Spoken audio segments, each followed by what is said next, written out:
Hai, kembali lagi dengan gua di sini untuk menemani waktu santai kalian.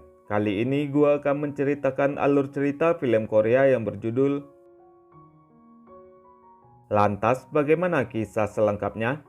Simak video ini sampai habis.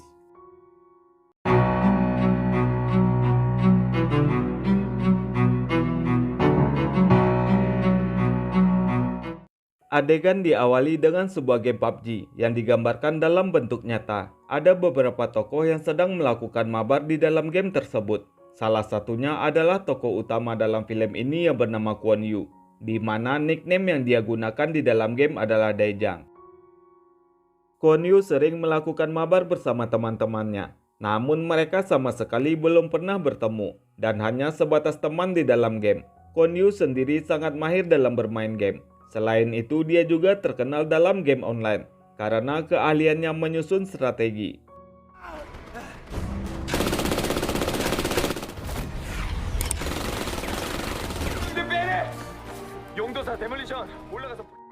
Selain jago bermain game, Kwon Yu dahulunya adalah seorang atlet timnas taekwondo. Namun karena suatu hal dia harus terpaksa pensiun dari menjadi seorang atlet dan sering menghabiskan waktunya bermain game di warnet. Pada suatu hari saat Kwon Yu sedang bermain game, dia menemukan ponsel yang kebetulan tertinggal di sana. Dia pun ditawari uang sebesar $800 jika dia bersedia untuk mengantarkan ponsel tersebut.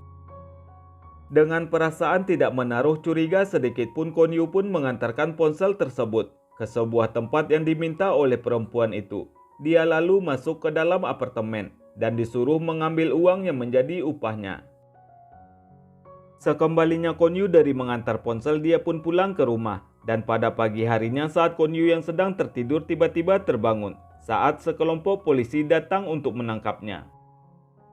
Pada saat itu Kwon Yu ditangkap dengan tuduhan pembunuhan dan juga melecehkan seorang perempuan di bawah umur. Selain itu juga ditemukan sebuah pisau yang diduga digunakan Kwon Yu untuk membunuh. Dan karena hal itu Kwon Yu pun langsung dibawa ke kantor polisi.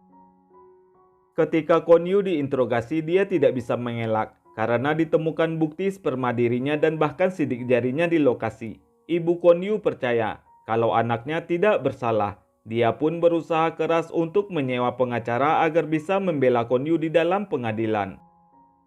Kejadian yang menimpa Kwon Yu itu pun mendapat sorotan dari media. Berbagai pihak mengecam atas tindakan yang dilakukan oleh Kwon Yu. Bahkan saat di persidangan pun Kwon Yu didakwa dengan hukuman penjara seumur hidup, tanpa pengacara yang bisa membelanya.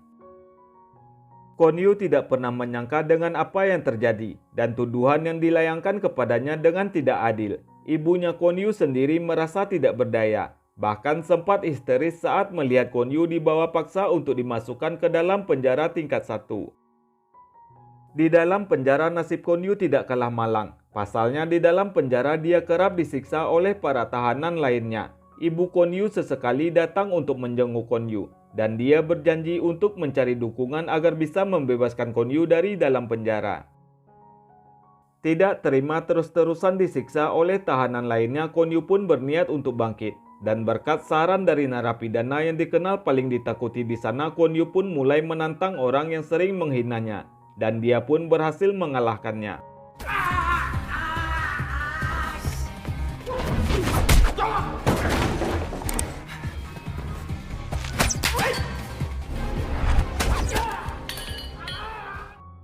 Beberapa hari kemudian pengacara yang disewa ibu Kwon Yu datang menjenguknya. Namun saat itu dia menyampaikan kabar duka bahwasannya ibu Kwon Yu meninggal karena depresi. Hal itu pun membuat Kwon Yu sedih dan berpikir bagaimana caranya untuk kabur dari dalam penjara. Berkat bantuan dari narapidana kenalannya, Kwon Yu pun mendapatkan cara untuk kabur, yaitu dengan membuat onar dengan tahanan lainnya dan pura-pura menusuk dirinya agar dia bisa melarikan diri saat dibawa ke rumah sakit terdekat.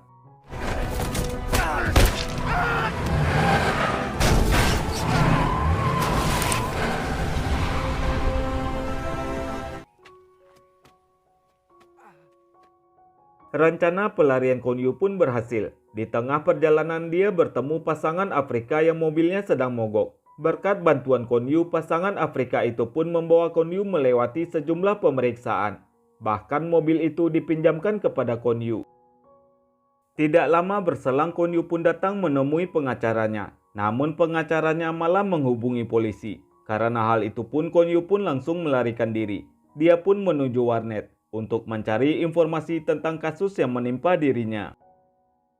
Melalui sebuah email, Kwon Yu mendapatkan kiriman video dari seorang hacker, di mana video itu merupakan bukti kalau Kwon Yu bukan pelakunya.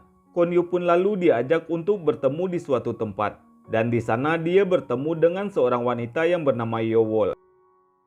Yowol merupakan hacker pemalu yang sebenarnya salah satu teman mabar Kwon Yu di dalam game online. Yowol juga mengajak Kwon Yu ke tempat persembunyiannya. Selain itu, Yowol juga berjanji akan membantu Kwon Yu untuk mengungkap kebenarannya. Di saat bersamaan datang juga 3 orang yang tidak lain adalah rekan-rekan Kwon Yu di dalam game online. Tujuan kedatangan mereka adalah untuk membantu Kwon Yu menemukan pelaku yang sebenarnya, karena telah banyak kasus yang mirip seperti yang dialami oleh Kwon Yu. Melalui CCTV yang telah mereka retas ditemukan keanehan yang terjadi di setiap kasus, yaitu dengan adanya sebuah mobil box berwarna putih.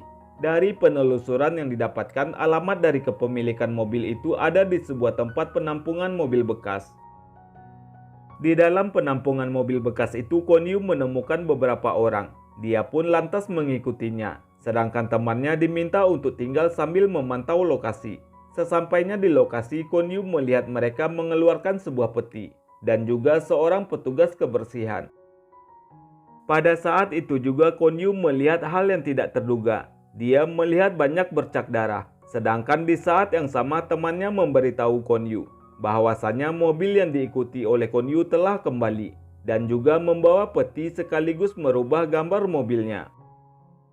Mobil box yang sudah berbeda tampilan itu pergi menuju ke suatu tempat. Teman Kwon Yu berinisiatif untuk mengikutinya. Ternyata mobil itu membawa peti ke sebuah gedung. Kwon Yu sendiri juga pergi ke sana, dan dengan arahan dari Yowol, Kwon Yu pun tiba di sebuah ruangan dan mengetahui kalau itu adalah ruangan seorang artis terkenal. Namun di saat Kwon Yu membuka peti yang dibawa orang-orang itu, dia menemukan mayat sang artis. Di saat yang bersamaan, Yowol memberitahukan kalau ada beberapa orang yang akan datang. Kwon Yu pun penasaran dengan apa yang akan terjadi. Lalu dia pun bersembunyi. Dan di saat itulah Kwon Yu terkejut ketika mengetahui kalau mereka akan menjebak seseorang untuk dijadikan tersangka. Dengan rencana yang sudah tersusun rapi, orang-orang itu menemui korbannya dengan menyamar dan juga membuatnya pingsan agar mereka bisa mengambil sampel DNA dan juga sidik jarinya. Dan dalang dari semua kasus itu ternyata adalah pengacara Kwon Yu yang bernama Min Cheon. Min Cheon dan timnya dibayar untuk menyembunyikan kesalahan seseorang. Contohnya pembunuhan artis yang pelaku sebenarnya adalah seorang gadis, anak dari pengusaha terkenal, dan ayahnya membayar Min Cheon untuk membuatkan alibi. Karena tidak mau gadis itu bernasib sama dengan dirinya, Kwon Yu pun mencoba untuk mengikutinya dan juga menyadap ponselnya. Dari sanalah Kwon Yu mengenali suara seorang wanita yang dulunya juga pernah meminta dirinya untuk mengantarkan ponsel yang dia temukan. Dengan kemampuan Yowol, Kwon Yu pun mencari keberadaan wanita itu. Namun saat Kwon Yu akan menangkapnya, tiba-tiba datang seseorang yang membawa wanita itu kabur, sehingga Kwon Yu pun langsung mengejarnya.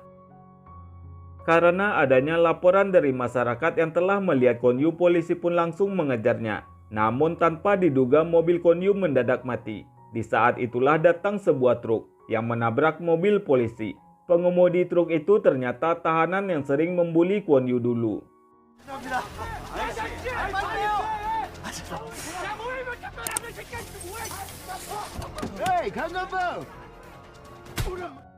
Tahanan yang bernama Ma Dong-sok itu ternyata dibebaskan oleh Min Cheon dengan syarat bahwa dia harus membunuh Kwon Yu.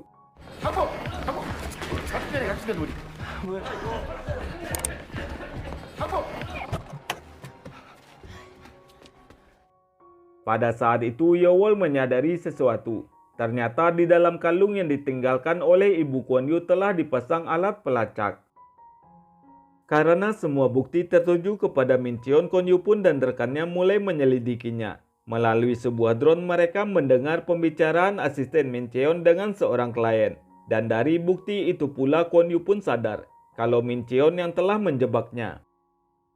Singkat cerita, Min Cheon menerima kabar kalau lokasi kasus tempat pembunuhan sudah dirusak oleh Kwon Yu dan teman-temannya. Selain itu, Kwon Yu juga mengakali dengan menjadikan pembunuh aslinya sebagai tersangka dan telah menukar sejumlah barang bukti. Tidak sampai di situ, Kwon Yu juga mendatangi kantor Min Cheon. Dia menghajar Min Cheon dan juga mengambil barang bukti sejumlah kasus di ruangan rahasia Min Cheon. Namun tiba-tiba seseorang menelpon dan mengatakan telah menculik teman Kwon Yu. Orang itu tidak lain adalah Ma Dong-seok. Mengetahui hal itu, Kwon Yu pun segera pergi ke tempat teman-temannya disandra. Dia pun mematikan listrik biar keadaan menjadi sangat gelap. Dengan bantuan butiran beras, Kwon Yu pun berhasil mengetahui lokasi musuhnya. Dan tanpa basa-basi lagi, dia pun langsung menghajarnya. Pada akhirnya, Kwon Yu pun berhasil menyelamatkan teman-temannya. Namun Ma Dong-seok segera mengajar. Akan tetapi dengan keahliannya, Kwon Yu berhasil kabur. Namun di saat yang bersamaan, Min Cheon memfitnah Kwon Yu dan mengatakan kalau Kwon Yu menculik seorang gadis. Tidak tinggal diam, Kwon Yu dan teman-temannya merencanakan sesuatu. Mereka pergi ke stasiun TV untuk meretas sistem agar Yeowol bisa mengungkapkan bukti yang telah dia dapat dari Min Cheon. Dan demi memberi waktu untuk Yeowol, mereka pun beraksi.